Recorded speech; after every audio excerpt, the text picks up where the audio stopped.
today's lesson is going to involve solving quadratic equations by factoring.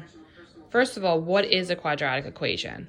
A quadratic equation is an equation that has the form ax squared plus bx plus c equals 0, where a, b, and c represent numbers.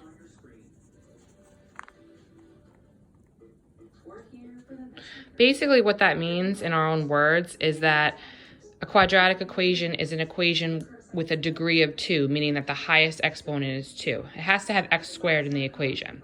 If you have x squared in your equation, you are a quadratic equation. That's basically what you need to know.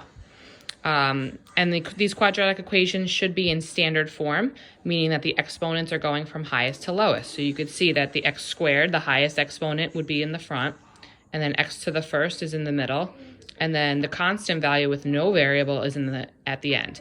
Also note that these quadratic equations are set equal to 0, which is very important because we're going to use the zero product property to solve them. If we tried to use conventional methods, it would not work because we would not be able to get x by itself. We have x squared and x, and we can't combine those. Those are not like terms. They have different exponents. So what I would have to do instead is use what I learned in the last chapter about factoring to help me solve this equation and use the zero product property, which we did in yesterday's lesson. So for example, if you have the quadratic equation x squared plus 12x plus 32 equals 0, let's say you have that.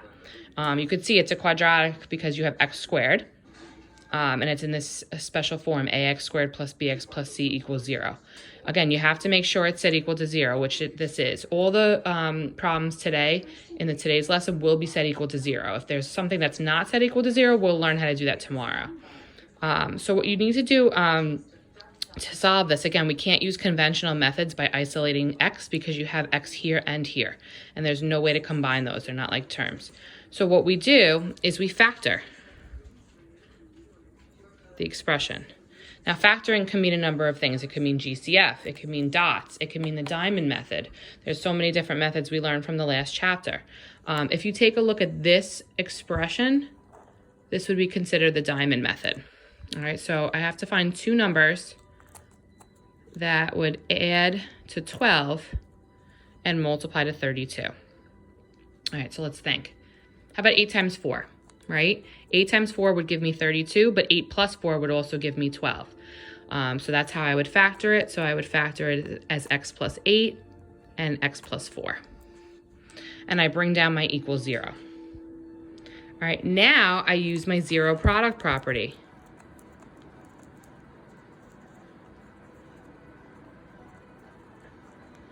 Each of these factors is set equal to 0. So I know that either x plus 8 must be 0 or x plus 4 must be 0. All right, once I do that, I solve each little equation. X plus 8 equals 0, I just subtract 8 from both sides, leaving me with x equals negative 8. But again, I can also solve the other one by subtracting 4 on both sides, leaving me with negative 4. So there are actually two solutions, which will happen a lot with quadratic equations, having two solutions. All right, your solutions are negative 8 and negative 4. And what you want to do at the end is check your answers. So you could use your graphing calculator actually to check these answers as well using substitution. A little bit of glare here, hold on a second. All right, so let's say I want to check the solution negative 8. I would substitute negative 8 into x. So it's x squared. So it's negative 8 squared plus 12x, so 12 times negative 8, plus 32. I want to see if that side is equal to the other side, which is 0. It is. All right, so we know that that checks out. All right, so I'm going to do the same thing now, but instead of negative 8, I'm going to substitute negative 4. So wherever I see an x, I'm going to substitute negative 4 into my equation. Again, I want that left-hand side to equal 0, so the equation is balanced. It equals out. It's a true equation. So let's hit enter. and -4 also makes the equation equal 0. So both of those solutions are accurate.